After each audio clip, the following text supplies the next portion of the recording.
La parole est à monsieur Guillaume Chevrollier. Merci, Monsieur le Président. Mes chers collègues, ma question s'adresse à Monsieur le Premier ministre. La semaine passée, un nouveau camouflet a été porté à votre gouvernement avec le rejet par le Sénat du projet de loi de financement de la sécurité sociale.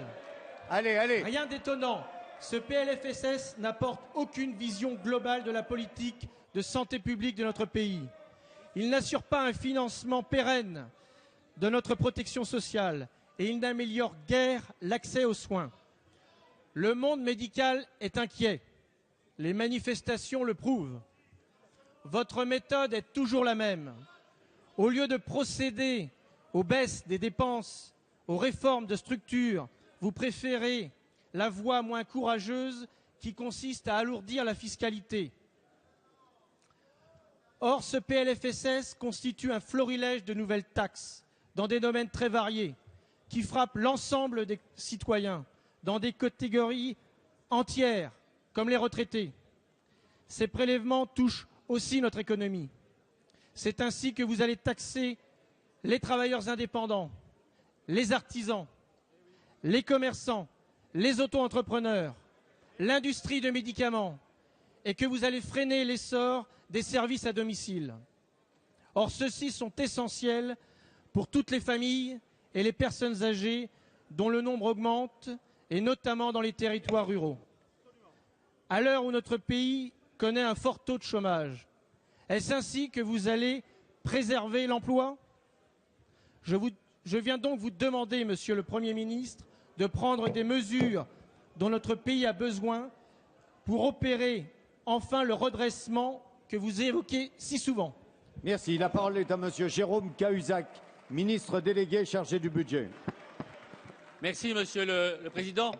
Monsieur le député, le projet de loi de financement de sécurité sociale s'inscrit dans la trajectoire de retour à l'équilibre de nos finances publiques. C'est un choix stratégique voulu par le Président de la République. C'est une nécessité, car vous savez, comme moi, qu'il n'est plus possible pour notre pays de payer des politiques à crédit et de recourir à l'endettement dès lors que toute décision nouvelle pourrait être prise. C'était la politique de la précédente majorité à laquelle vous apparteniez. Ce n'est pas la politique de l'actuelle majorité. Ce ne sont pas ces choix-là que le gouvernement de Jean-Marc Ayrault propose à la nouvelle majorité parlementaire. Alors certes, des efforts sont demandés à nos concitoyens, mais ces efforts nous semblent beaucoup plus justes que ceux qui ont pu être demandés par le passé, car si vous évoquez par exemple la taxe sur la bière ou par exemple l'augmentation du prix du tabac qui sont des éléments du projet de loi de financement de sécurité sociale, vous semblez oublier que dans la précédente mandature, vous avez approuvé les franchises médicales, 1 milliard d'euros à la charge de nos concitoyens.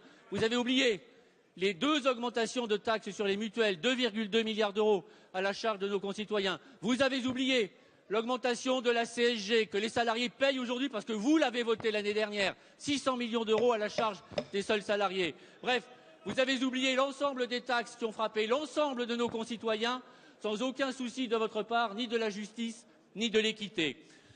Je n'aurais garde d'ailleurs d'oublier dans ce florilège, je reprends le même terme que vous, je n'aurais garde d'oublier l'augmentation du forfait hospitalier que vous avez voté.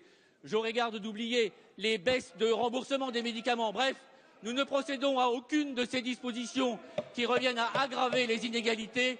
Nous procédons à des ajustements de nos finances publiques parce que tel est l'intérêt supérieur du pays et nous procédons à cet ajustement avec un souci constant de la justice, monsieur le député. Et permettez-moi de vous le dire les yeux dans les yeux, si vous avez remarqué que la politique a changé, vous avez raison, elle n'a rien à voir avec celle que vous avez soutenue. Merci.